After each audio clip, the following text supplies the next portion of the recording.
पैराग्राम law of addition, उस पर कुछ प्रॉब्लम सॉल्व करते हैं। जो रिजल्ट आया था हम लोगों को, the magnitude of the sum of vectors, वो रिजल्ट हमारे पास क्या था, मैं दिखाया था दोबारा। Mod A plus b was under root A square plus B square plus 2ab cos theta, this was the result. और अगर वो डायग्राम में दोबारा बना दो तो और आसानी होगी आप लोगों को। लीजिए, ये है vector A, this vector was B and this angle was theta. So these two vectors are representing the adjacent sides of a parallelogram, right. तो मुझे इनका रिजल्टेंट निकालना था, that means we have to find out the vector sum of these two vectors. तो method क्या था कि we have to complete the parallelogram. This point was A B, see like this.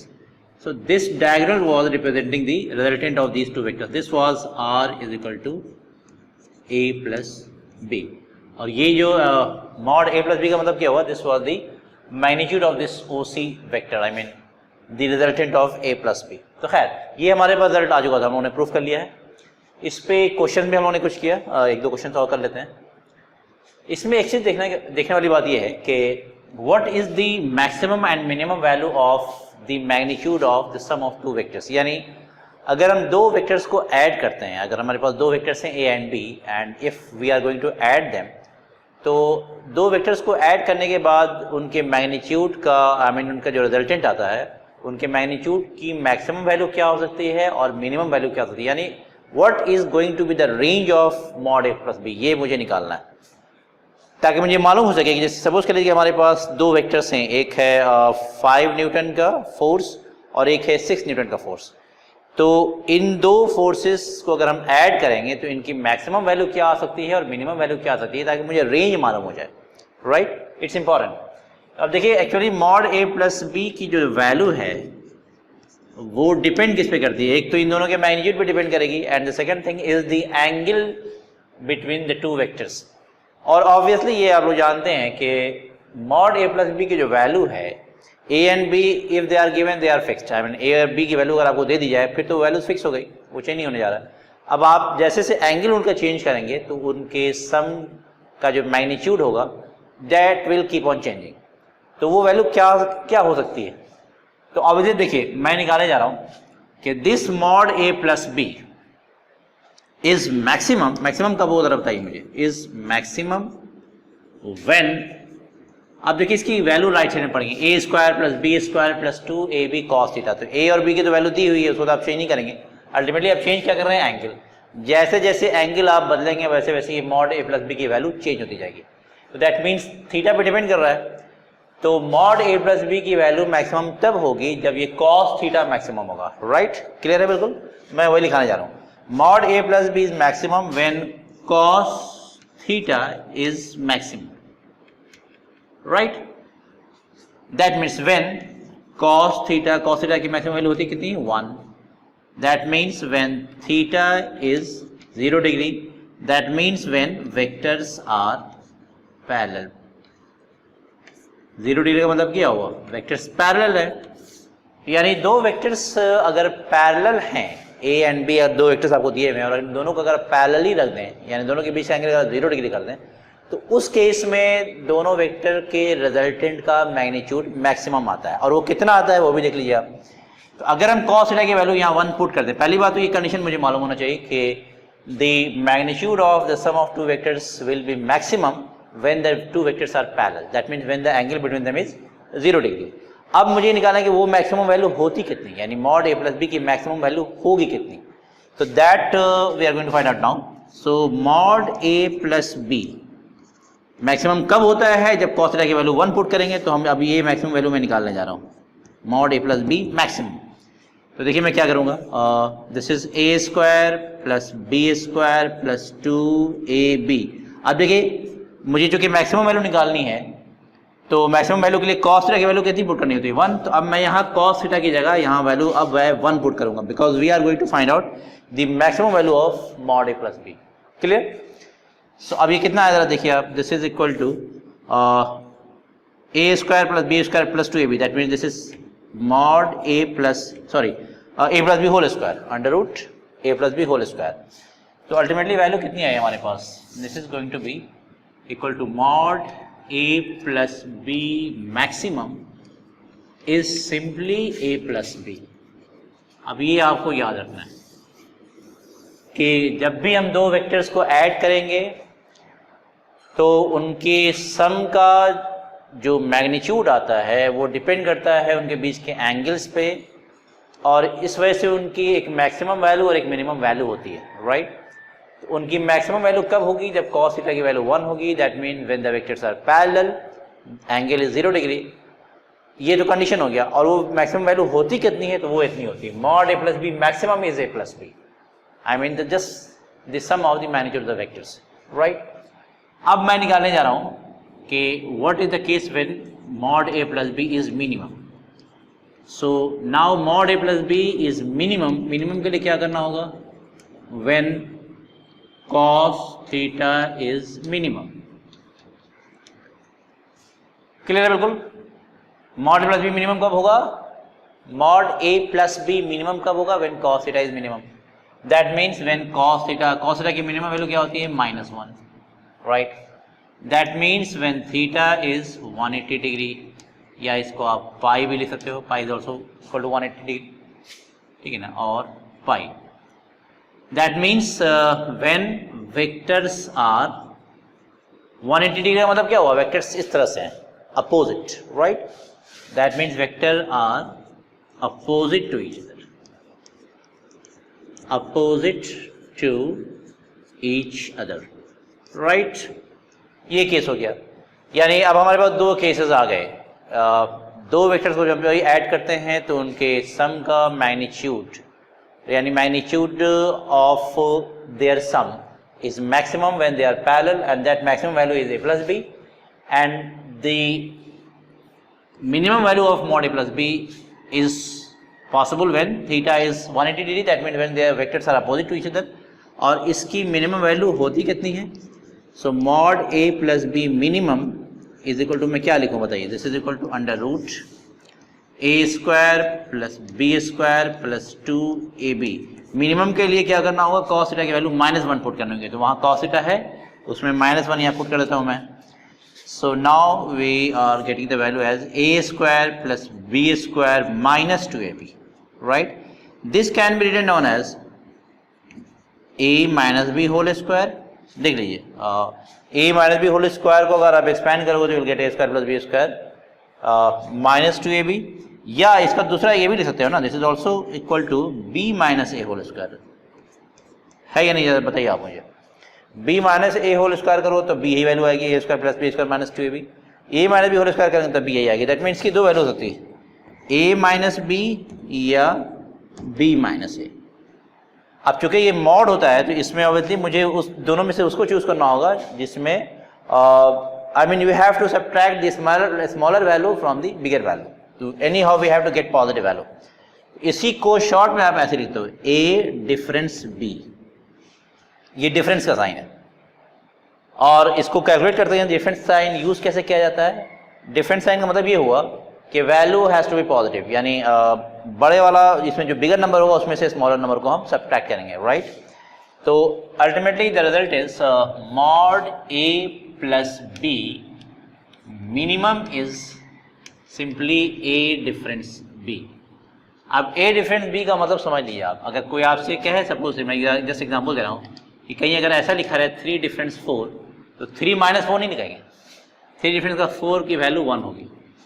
Even 4 difference 3 लिखा रहेगा तब भी इसकी value क्या होगी? 1 ही होगी, बिकॉज डिफरेंस का मतलब होता है बिगर माइनस स्मॉलर, है ना? Bigger quantity minus smaller quantity, so the value is going to be positive only. अब मैं इनको समराइज करता हूँ, एक साथ इन दोनों रिजल्ट को लिख रहा हूँ। एक रिजल्ट हमारे पास ये है, दूसरा रिजल्ट हमारे पास ये है, दिस वन, ठीक है। तो इन दोनों को आप एक साथ लिख सकते हैं। यानी अब आपके पास रिजल्ट क्या आ गया कि जब भी आप दो वेक्टर्स को ऐड करते हैं, ए और बी वेक्टर्स अगर आप ऐड करेंगे तो ऐड करने के बाद जो रिजल्टेंट मिलता है, that resultant is A plus B. उसका magnitude, I am talking about the magnitude of the resultant of A and B. So that magnitude of the resultant lies between its minimum and maximum value, including those extreme values. तो वो values को आप यहाँ एक साथ लिख दें। देखिए कैसे लिखेंगे हम, this is mod, right, minimum कितना है आपका, A difference B. So this is A difference B is less than equal to mod A plus B is less than equal to A plus B. ये result याद रखिएगा। इसका क्या मतलब हो रहा है मुझे बताइए आप, ये क्या बता रहा है आपका, ये एक्सप्रेशन क्या बता रहा है कि मॉड ए प्लस बी की वैल्यू की मिनिमम वैल्यू इतनी होती है ए डिफरेंस बी और मैक्सिमम इतना है, यानी इसी के अंदर ये रहता है, including this to values. Clear बिल्कुल। मैं इस पे एक एग्जांपल आपको दे रहा हूँ, उससे बहुत चीजें क्लियर हो जाएंगी। तो ये बार बार मैं आपको एम्फसाइज करके याद दिला रहा हूँ कि मॉड ए प्लस बी की मैक्सिमम वैल्यू इतनी होती है, मिनिमम वैल्यू इतनी होती है, इसके बीच में कुछ भी हो सकता है, that depends upon the angle between the vectors. ये कभी मत समझिएगा, सपोज के लिए मैं आपको एक एग्जांपल दे रहा हूँ कि आपके पास अगर दो वेक्टर्स हैं, दो फोर्सेज आप ले लीजिए, 4 न्यूटन एंड 6 न्यूटन। अब आप जरा पहले मेंटली कर लीजिए, फिर मैं एक क्वेश्चन में दूंगा कि 4 न्यूटन एंड 6 न्यूटन आपको दिया गया, दो फोर्सेज हैं, दोनों वेक्टर्स हैं, ऑब्वियसली फोर्सेज आर वेक्टर्स, और आपसे कहा जा रहा है कि इनको जब हम ऐड करेंगे तो ऑब्वियसली इनका एडिशन की जो वैल्यू आएगी, इनका जो रिजल्टेंट आएगा, that is going to depend upon the angle between the two forces, right. माने 4 न्यूटन और 6 न्यूटन के जो फोर्सेज हैं उनके एंगल को आप बदलते जाइए, मॉड ए प्लस बी की वैल्यू बदलती जाएगी, because mod A plus b जो है वो कॉस थीटा पे डिपेंड करता है। तो जैसे जैसे थीटा चेंज होगा ये कॉस थीटा भी चेंज होगा और इसके हिसाब से ये वैल्यू भी चेंज होती जाएगी।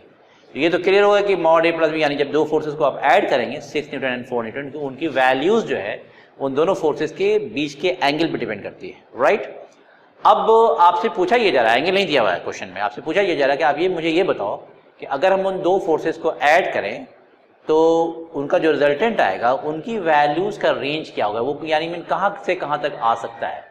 तो it's very easy by this expression कि अगर आप दो फोर्सेज को ऐड करोगे तो उनकी मैक्सिमम वैल्यू उनका सम होता है और मिनिमम वैल्यू उनका डिफरेंस होता है।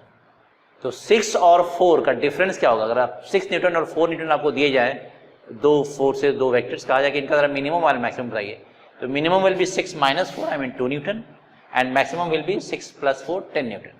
तो ये मिनिमम कितना हुआ 2 एंड मैक्सिमम हो गया 10। अब ये मत समझिए कि सिर्फ 2 न्यूटन और 10 न्यूटन ही पॉसिबल है, इनके बीच में कोई भी वैल्यूज हो सकती है and that depends upon the angle between the two forces और टू वेक्टर्स। तो अब मैं एग्जांपल दे रहा हूँ, सिंपल सा आप इसको कर लें, इट्स वेरी इजी। मैं सेम क्वेश्चन यहाँ दे भी दे रहा हूँ, if two forces of magnitudes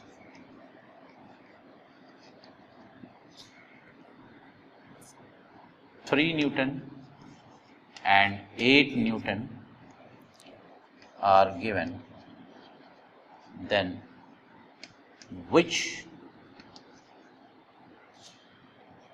of the following values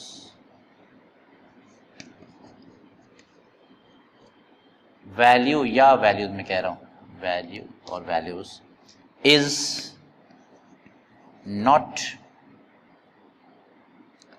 possible for their resultant, यानी जब आप उसको ऐड करोगे तो कौन सी वैल्यूज पॉसिबल नहीं है या नहीं होगी वो आपको निकालना है। So the options are, first option is 1 Newton, second option is 2 Newton, third option is 5 Newton, fourth option is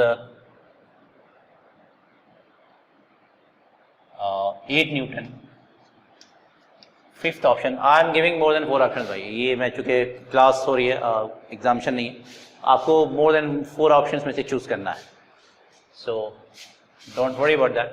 8 Newton है, then you have 10 Newton, then you have 11 Newton, then you have 12 Newton, and the last is 15 Newton. So these are options. आपसे पूछा क्या गया है कि if two forces of magnitudes 3 Newton and 8 Newton are given, then find, or you have to choose which of the following value or values is not, is or are, you can say, आपको एक ही एक से ज़्यादा भी choose करना है, is or are not possible for their resultant. I mean, अगर आप इन दोनों फोर्सेस को ऐड करोगे, एंगल दिया हुआ नहीं है, तो कौन सा पॉसिबल नहीं है इन ऑप्शंस में से? अगर हम इन दोनों फोर्सेस को ऐड करेंगे तो इनमें एडिशन के बाद कौन सी वैल्यू नहीं आएगी कभी भी? तो चेक करें। तो देखिए आपके पास इसका सॉल्यूशन इसी पे है छिपा हुआ। It's quite easy. ये क्या बोलता है कि जब भी आप दो वेक्टर्स को ऐड करोगे तो इनकी वैल्यूज हर हाल में इनके बीच होगा, यानी इनको इंक्लूड करते हुए उसकी मिनिमम वैल्यू इतनी होगी और मैक्सिमम इतना होगा। क्लियर? आप चाहो तो इसके ऊपर पहले मैं लिख दूं भाई this is mod A plus b, यहाँ पे मैं लिख दे रहा हूँ मिनिमम, जाहिर बात है कि मिनिमम वैल्यू डिसाइड होगी less than equal to mod A plus b. अब तो मैं इसको इरेज भी कर सकता हूँ, मैं आपको समझ में आ गया। This is less than equal to mod a plus b and this is less than equal to mod a plus b।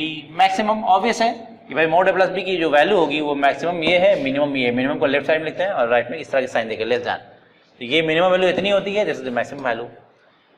तो अब आप इसके बेसिस पे चेक कर लो, आपको क्या कहा गया है कि 3 newton and 8 newton are given to you. तो आप जरा मुझे ये बताओ कि इन दोनों फैक्टर्स को जब हम, इन दोनों फोर्सेस को जब हम ऐड कर देंगे तो इनकी मिनिमम वैल्यू क्या हो सकती है, यानी इनके रिजल्टेंट का जो मैग्नीट्यूड आएगा उसकी मिनिमम वैल्यू क्या हो सकती है? That is given by this a difference b, यानी डिफरेंस ऑफ दीज टू। ठीक है, तो 8 और 3 का डिफरेंस क्या आएगा? डिफरेंस के बारे में हम बता चुके हैं कि it is always bigger minus smaller, that means 8 minus 3। तो मैं यहाँ लिख रहा हूँ कि हमारे इस गिवन क्वेश्चन में, सॉल्यूशन में, एक फोर्स को नाम मैं दे रहा हूँ F1 is equal to 8 newton, right, and second is, बल्कि मैग्नीट्यूड में लिख रहा हूँ like this, and second is 6 newton, 3 है ना, sorry, this is 3 newton, right. तो इसके हिसाब से इसका जो मिनिमम वैल्यू आ गया, मैं लिखने जा रहा हूँ, देखिए F1 प्लस F2, दो वेक्टर्स को हमने ऐड किया, इनका मैग्नीट्यूड निकाला, मैग्नीट्यूड निकालने के बाद जो मिनिमम वैल्यू इसकी पॉसिबल है, that minimum value is the difference of, this is given as F1 difference F2, यही है ना, A डिफरेंस भी। तो यहाँ हमने फोर्सेस लिया तो F1 difference F2, F1 difference F2 का मतलब हुआ कि इन दोनों का डिफरेंस मुझे चाहिए, at difference has to be positive इस केस में मैं बता रहा हूँ। तो this is 8 minus 3 simply and this is 5 newton, यानी अगर आप इन दो फोर्सेस को ऐड करोगे तो मिनिमम वैल्यू 5 आएगी, 5 से कम नहीं आएगा। तो अब इसमें जो जो 5 से कम है, यानी 5 से स्मॉलर जो वैल्यूज है वो तो पॉसिबल है ही नहीं, और हमें कहा गया था कि you have to choose which of the following values is और आर नॉट पॉसिबल। तो जो नॉट पॉसिबल है उसे टिक करना है, ये याद रखिएगा। मैं टिक करने के बाद समझ लीजिएगा मतलब कि वो सही है। मैं कह रहा हूँ वहाँ क्या कहा गया है कि जो वैल्यूज पॉसिबल नहीं है उसको आप चूज करें। तो मैंने चूज कर लिया भाई मिनिमम वैल्यू 5 न्यूटन आनी चाहिए, 5 से स्मॉलर नहीं आएगा इसका सम, माने इन दोनों फोर्सेस को जब आप ऐड करोगे तो उनका सम का जो मैग्नीट्यूड आएगा उसकी वैल्यू मिनिमम 5 है, 5 से कम में पॉसिबल नहीं। तो ये 1 चूंकि स्मॉलर है इसको मैं टिक कर रहा हूँ, इट इज नॉट पॉसिबल। 2 भी स्मॉलर है इसको मैं टिक कर रहा हूँ, ये पॉसिबल नहीं है। 5 पॉसिबल है तो 5 को मैं टिक नहीं कर रहा हूँ। 5 can be the minimum value of the sum of these two vectors. अब आप आइए मैक्सिमम के केस में, this is F1 plus F2 maximum, right. तो मैक्सिमम वैल्यू क्या होती है? This is simply A plus b, I mean the sum of magnitudes. तो यहां भी मैं लिख दूंगा this is simply F1 plus F2। तो F1 is 8 and F2 is 3। आप उसको उल्टा भी कर सकते हो, इसको आप F1, मैंने वहां F1 इसको मान लिया, इसको F2 मान लिया, आप उसको उल्टा भी कर सकते हो, the result will remain the same. So 8 plus 3 is 11 Newton, कोई दिक्कत नहीं। तो इसका क्या मतलब हुआ कि मैक्सिमम वैल्यू 11 आएगी, यानी 11 से ऊपर जो वैल्यूज है वो पॉसिबल नहीं है। तो अब देखिए 11, 5 पॉसिबल है। तो ये अब आप देखिए यहाँ क्या मतलब हुआ कि भाई मिनिमम 5 होगा, मैक्सिमम ये होगा, और इसके बीच में कुछ भी हो सकता है। 5 से 5 और 11 के बीच में भी कोई वैल्यू हो सकती है, लेकिन 5 से कम और 11 से ज़्यादा ये पॉसिबल नहीं है। तो आप ज़रा चेक करें, 5 न्यूटन तो है ही यहाँ दिया हुआ, पॉसिबल है, इसको टिक नहीं करूँगा। 8 जो है वो इन दोनों के बीच में आता है और वो पॉसिबल होगा आसानी से।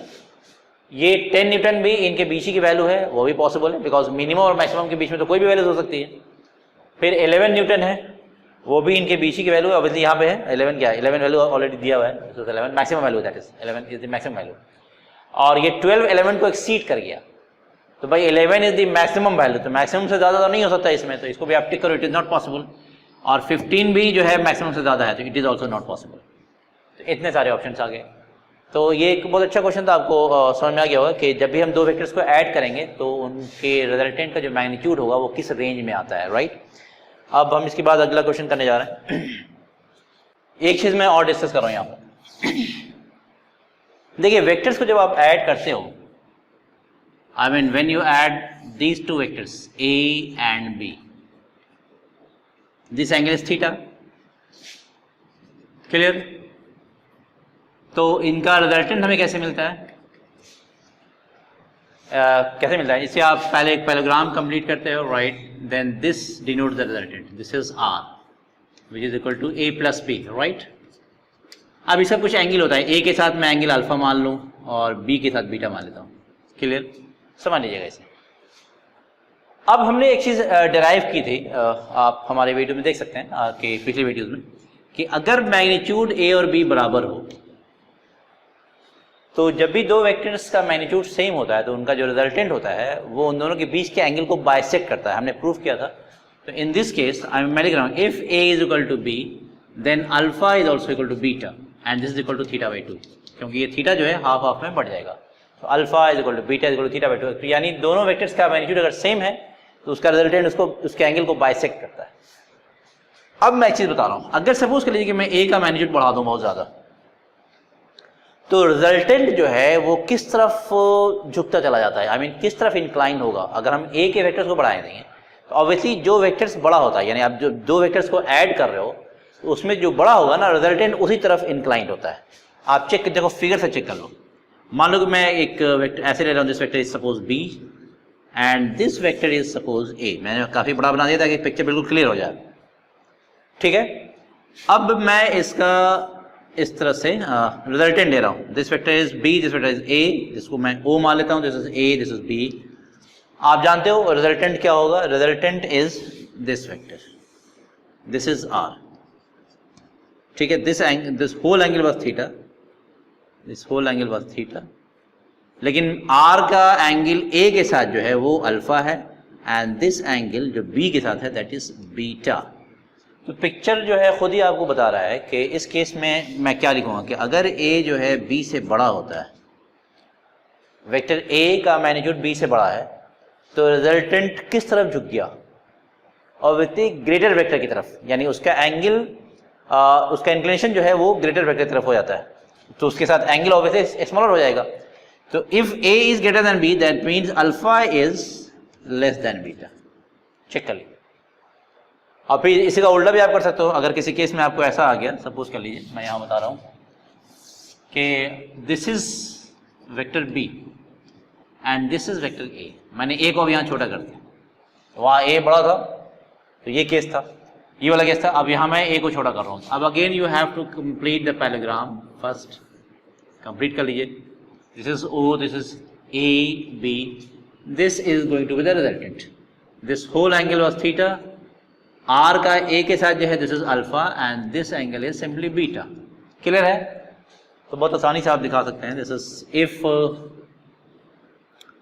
a is less than b then alpha is greater than beta. It's quite easy. ठीक है, इस पे क्वेश्चन आता है, मैंने तो एक्सप्लेनेशन आपको पहले दे दिया, तब आप आसानी से क्वेश्चन को सॉल्व कर सकते हैं, अदरवाइज थोड़ा सा आपको थोड़ा सा परेशान कर सकता था। क्वेश्चन ये है, मैं साफ साफ लिख रहा हूँ कि if a and b are two vectors, right, and r is their resultant, then R is the resultant and the angles made by R, I mean its resultant, with A is alpha and with B is beta, then choose the correct options, correct option या ऑप्शंस। अब देखिए options क्या क्या है देख लीजिएगा। First option was if a is less than b alpha is less than beta, बल्कि यहाँ लिख जाऊंगा then alpha is less than beta, right. Second option if a is less than b then alpha is greater than beta, right, clear. Third option is if A is equal to B, then alpha is equal to beta. D. If A is greater than B, then alpha is greater than beta. And E is if A is greater than B, then alpha is less than beta. Obviously मैंने explain कर दिया था पहले, तो it's now it's the question is very easy for you. You can really solve it. Solution आपके सामने देख लीजिए कि जब A और B जब बराबर होता है तो अल्फा बीटा भी बराबर ही होगा, because in this case the resultant bisects the angle between the vectors. So this is obviously correct, ये तो फर्स्ट केस में आ गया वहां पे। सेकेंड है कि अगर A B से बड़ा होगा, I mean if A is greater than B, तो एंगल अल्फा जो है वो बीटा से छोटा हो जाता है, क्योंकि रिजल्टेंट उसी तरफ इंक्लाइन हो जाता है। तो if A is greater than B, alpha is less than beta, this is the case, ठीक है। So this is also correct. और कौन सा करेक्ट है? If A is less than B, then alpha is greater than beta, this one. So this is also correct. तो these are the three options. Clear है बिल्कुल? तो चलिए मैं इसको इरेज करता हूँ। आप एक बार उन सारी चीज़ों को, जब भी जो कुछ मैं पढ़ा रहा हूँ, आप उन सारी चीज़ों को हमेशा रिवाइज करते रहा कीजिए, बिकॉज सिर्फ एक बार पढ़ने से वो चीज़ें याद नहीं होती। तो मैं जो कुछ पढ़ा रहा हूँ आप उसे बार बार देखें ताकि सारी चीज़ें अच्छी तरह क्लियर हो जाएं। जो भी डाउट्स हो feel free to ask me. I have told you कि जो भी डाउट्स हो आप हमें कमेंट बॉक्स में, मेरी वीडियो आपको पसंद आती है नहीं आती, जो भी फ्रैंकली आप लिखें, और आप मुझे सजेशन दें कि ये सर आपकी ये चीज़ नहीं समझ में आ रही है, आप मुझे समझाएं, मैं समझाऊंगा। तो कोई हेजिटेशन की ज़रूरत नहीं है, आप आराम से प्यार से हमसे पूछ सकते हैं, सारी चीज़ें आपको बताऊँगा। अब आइए हम लोग पढ़ते हैं subtraction of two vectors. I mean how do we subtract B from A और A फ्रॉम B। दो वेक्टर्स का सब्ट्रैक्शन कैसे निकालते हैं, चलिए उसे समझते हैं हम लोग। तो let's start. Suppose you have two vectors and A and B, these are given and the angle between them theta is also given to you. आप चाहो तो इसे डायग्राम बना सकते हैं। This is vector A and this vector is B and the angle between them is theta. So this is given to you, right? And this is given. और आपसे कहा गया है फाइंड आउट, निकालने के लिए क्या कहा जा रहा है? A माइनस B आप निकालें। I mean, we are asked to find out what is the subtraction of A and B. I mean, what is the value of A minus B, और how do we subtract B from A? A से B को हम कैसे subtract करेंगे, और A from B भी कर सकते हैं। एक समझ लिया, आप दूसरा खुद ब खुद समझ जाएंगे। तो देखिए वेक्टर्स में subtraction भी कोई चीज़, I mean, subtraction कोई independent process नहीं है। जैसे स्केलर में आप करते हो ना, 4 minus 3, 12 minus 8, you can, subtraction is a different process. लेकिन वेक्टर में subtraction is also carried out in terms of addition, right? देखिए कैसे, यानी अगर आपको A minus B निकालना है तो डायरेक्ट आप A minus B भी नहीं निकाल सकते, बल्कि you will have to add minus B with A और minus B to A। और ये माइनस बी कौन सा वेक्टर है? ऑब्वियसली हम लोग पढ़ चुके हैं कि अगर ये वेक्टर ए हो तो दिस वेक्टर जो अपोजिट होता है this is minus A, right? Opposite vector किसे बोलते हैं? The negative of any vector is a vector of same magnitude but opposite direction. वही है, this is A, this is minus A, magnitude same रहेगा, direction will be opposite to each other. तो यहाँ actually अगर आपको a minus B निकालना है, मैं बार बार बता रहा हूँ कि a minus b, if we are asked to find out a minus b, then in fact actually we have to add minus b with a, ये है तरीका। So that means a minus b is equal to a plus minus b, equal to तो होता ही है, लेकिन हम अब देखिए मैं क्या करने जा रहा हूँ, यहाँ डायरेक्ट हमने सब्ट्रैक्ट नहीं किया है। मैंने आपको ये बताया था कि सब्ट्रैक्शन इंडिपेंडेंट कोई प्रोसेस नहीं है वेक्टर्स में, बल्कि आप करते क्या हो कि b वेक्टर एक वेक्टर होगा, उसका अपोजिट वेक्टर आप माइनस बी ले लोगे, उस माइनस बी को यानी b के अपोजिट वेक्टर को आप a के साथ ऐड करेंगे। तो एक्चुअली में ये प्रोसेस ऑफ एडिशन ही है, this is the process of addition, addition process. यानी सब्ट्रैक्शन को भी हम लोग किस तरह से सॉल्व करते हैं, बाय एडिशन और by performing the process of addition. खाली करना क्या होगा कि b की जगह माइनस बी को हम ऐड कर देंगे एक साथ। अब स्टार्ट करते हैं, देखिए किस तरह से सॉल्व होता है ये। तो देखिए मुझे क्या निकालना है, a माइनस बी, और ये बता क्या रहा है कि a माइनस बी निकालने का तरीका क्या है कि आप a में माइनस बी ऐड करें। यहाँ हमने देखिए किस में ऐड किया है, a और b को जब हम ऐड करते हैं तब मुझे ये रिजल्ट मिलता है। जरा अच्छी तरह समझिएगा इसे। When we add a and b simply, जब आप a और b को ऐड करते हो तो आपको रिजल्टेंट ये वाला मिलता है। इसको अब मैं नाम दे रहा हूं R1 कह लीजिए, this is a plus b. यहां आपने किसको किसको ऐड किया, a एंड b को। अब मुझे किसे ऐड करना है, a एंड माइनस b को, राइट। तो a और माइनस b को जब आप ऐड करेंगे तो जैसे सबसे पहले बात यह है कि माइनस b ऐड करने के पहले मुझे माइनस b ड्रॉ करना होगा। आप देखिए दिस इज b, ये आपका b है, तो माइनस b किधर होगा, इसके just opposite, this is minus b।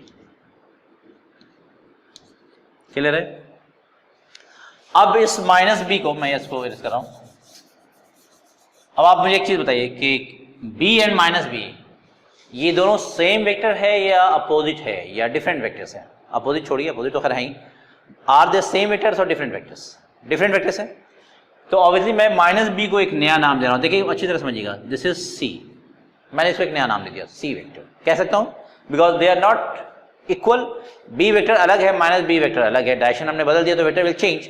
उस माइनस बी जो कि नया वेक्टर है उसको मैं एक नया नाम दे रहा हूं सी। उसका फायदा क्या होगा मैं आगे बता दूंगा। अब देखिए एक्चुअली में आपको जो ऐड करना है, हमने क्या कहा, माइनस बी को मैंने क्या मान लिया है सी। यहां मुझे कहा जा रहा है कि a में माइनस बी आप ऐड करो, तो अब मैं करूंगा क्या, एक्चुअली मैं ऐड करने जा रहा हूं a वेक्टर के साथ c वेक्टर। अब देखिए a को b के साथ ऐड किया था तो इसका पैरेललोग्राम तो ये बन गया था। Now we are going to add vectors a and c। तो जिन दो वेक्टर्स को हम ऐड करेंगे पहले उसको उन दोनों वेक्टर्स को किसी पैरेललोग्राम का एडजेसेंट साइड मानते हुए एक पैरेललोग्राम तो ड्रॉ करना ही करना है। तो in this case we are going to add a and c। तो इन दोनों से बनने वाला पैरेललोग्राम कौन सा होगा, अच्छी तरह जानते हैं आप भाई। जिस पैरेललोग्राम का ये दो साइड हो उसका पैरेललोग्राम तो यही होगा ना, दिस वन। तो अब देखिए ये पैरेललोग्राम था a और b से बनने वाले वेक्टर से बनने वाला पैरेललोग्राम, और ये कॉन्सेप्ट किससे बना है, ये a और c का पैरेललोग्राम। अब जरा बताइए कि a और c का जो रिजल्टेंट होगा वो किधर आएगा भाई। a और c को जब हम ऐड करेंगे, this is vector a and this is vector c, तो a और c का एडिशन तो यही होगा ना, ये रिजल्टेंट होगा। मैं इसको लिख रहा हूं R2, और R2 एक्चुअली किसका किसका सम आया बताइए जरा मुझे, this is a plus c, कोई प्रॉब्लम नहीं है। और c हमने माना किसको है, माइनस बी को, तो हम जो लिख सकते हैं a माइनस बी, यानी a और b का जो हमें जो डिफरेंस निकालना था वो वैल्यू R2 आ रही है या R1 आ रही है, इट इज R2।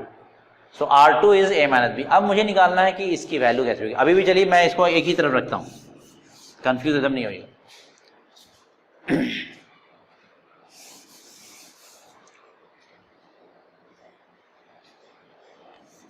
ठीक है, तो अब आप एक चीज देखें, जब हमने a और b को ऐड किया था, खूब ध्यान से अच्छी तरह समझिएगा, इट्स वेरी इंपॉर्टेंट।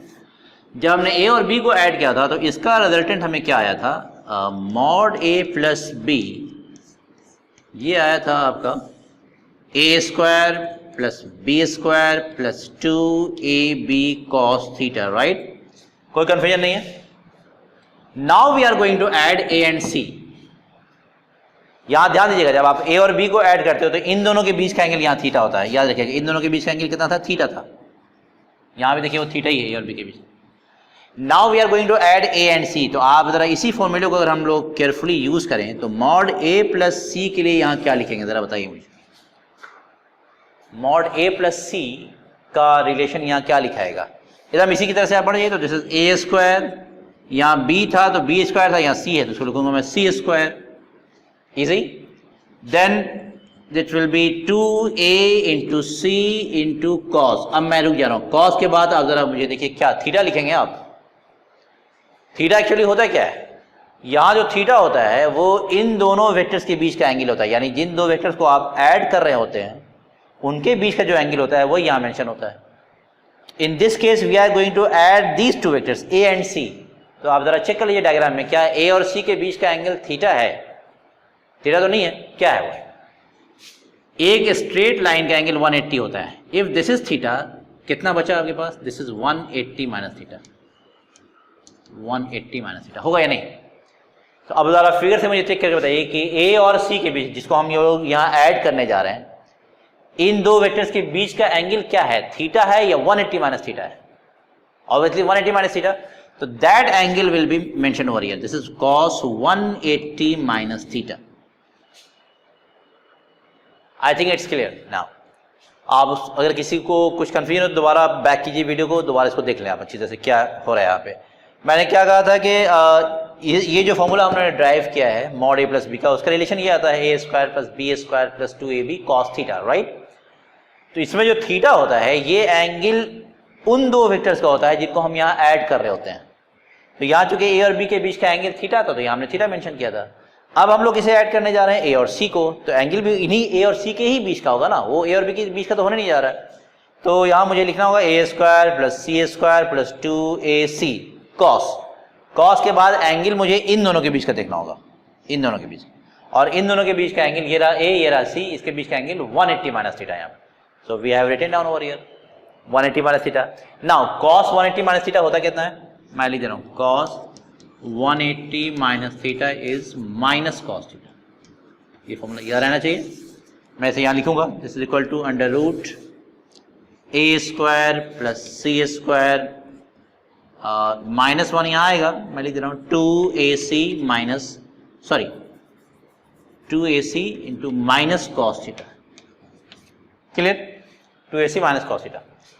अब इसको आप यहाँ पर उतार लें, mod A plus c this is equal to under root A square plus C square. अब इस माइनस को आप यहाँ ले आए तो this is -2a into C into cos theta. अब देखिए एक्चुअल में सी तो हमने अपनी तरफ से माना ना, तो मुझे सी को रिप्लेस करना होगा अल्टीमेटली बी से। तो देखिए सी के साथ हम लोगों ने क्या क्या किया है, यहाँ भी समझिएगा उसको, बल्कि मैं यहाँ दिखा रहा हूँ। सी वेक्टर हमने किसको माना था? C vector was minus B vector, minus B को हमने सी माना है।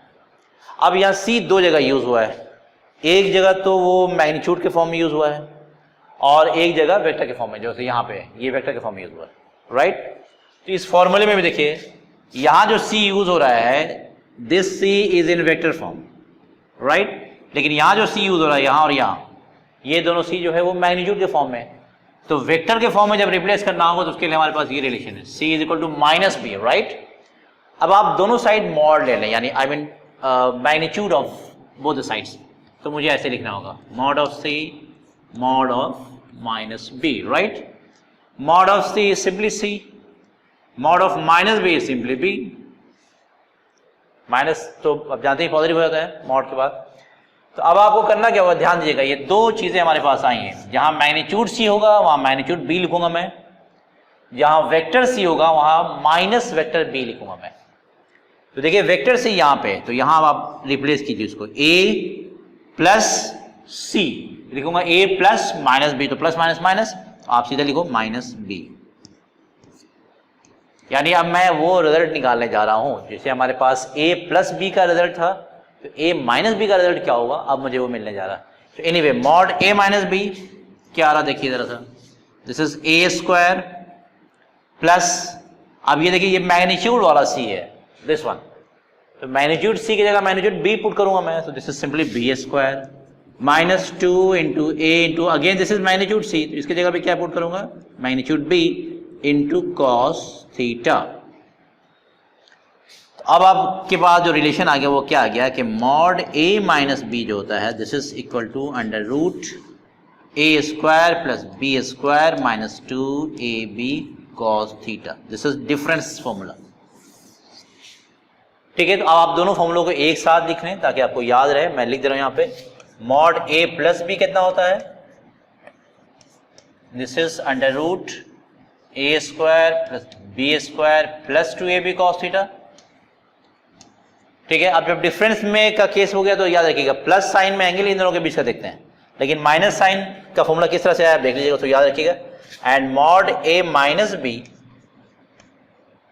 Is equal to under root A square plus B square minus two A B cos theta. तो just learn this two relations, you have to remember it.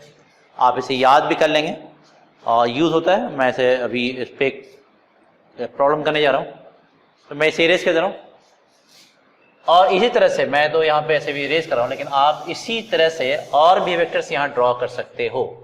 For example, बल्कि मैं समझा ही दूं, अगर आपसे कहा जाए इसी वेक्टर में कि भाई मुझे आप अभी आपने क्या निकाला था a माइनस बी, अब आपसे कहा जाए जरा b माइनस ए दिखाइए, वो वेक्टर किधर होगा। ध्यान दे जाइएगा, सबका रिजल्टेंट अलग अलग आ रहा है। ए बी का एडिशन इधर आया था a plus B, A B का subtraction I mean a minus B जो है वो इधर आया, this is a minus B vector. R2 क्या देखिए, इसको मैं लिख देता हूँ, R2 is simply a minus B, तो this is a plus B, this is a minus B, right. तो अब आपसे कोई पूछेगा कि a प्लस बी और a माइनस बी सेम तो नहीं होता, वेक्टर्स अलग अलग हैं ऑब्वियसली। मैग्नीट्यूड सेम भी हो सकता है, डिफरेंट, दैट डिपेंड्स कि एंगल वगैरह क्या आता है। तो एनीवे वेक्टर्स यहाँ से क्लियर हो रहा है कि a प्लस बी और a माइनस बी एक्चुअली है क्या, वो फिगर आपको बता रहा है। अब आप जरा मुझे बताइए कि b माइनस ए किधर होगा, इसको आप ड्रॉ कर सकते हो कि नहीं। पॉज करके अटेम्प्ट करें कि b माइनस ए, जिससे हमने a माइनस बी दिखाया है, b माइनस ए आप शो कर सकते हो नहीं इस तरह से।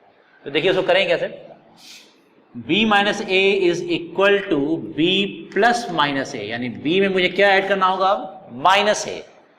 तो b को तो डिस्टर्ब नहीं करना है, b जहां है उसको रहने दीजिए, दिस इज b, लेकिन b में मुझे माइनस ए ऐड करना होगा। तो दिस इज a, तो माइनस b इधर आएगा आपका, this is minus A, this is minus A, इसको आप d मान लो। तो अब आपको क्या ऐड करना है, b में माइनस ए ऐड करना, तो इन दोनों का जो पैराग्राम बनाएंगे वो ऐसे आएगा। ठीक है ना, ये हो गया b के पैरेलल और ये हो गया a के पैरेलल, माइनस ए के पैरेलल। तो b में माइनस ए ऐड करेंगे तो वो रिजल्टेंट इधर आ रहा है, दिस इज, इसको आप R3 मान लो, लेकिन R3 एक्चुअली में किसका किसका सम है, b प्लस d का। R3 is equal to b plus d, और d को आपने माइनस ए माना था, this is simply b minus a. Obviously ये a माइनस बी है तो ये b minus a, they should be opposite to each other because a minus b और b minus a, it is just minus of each other. Clear है, कोई confusion नहीं।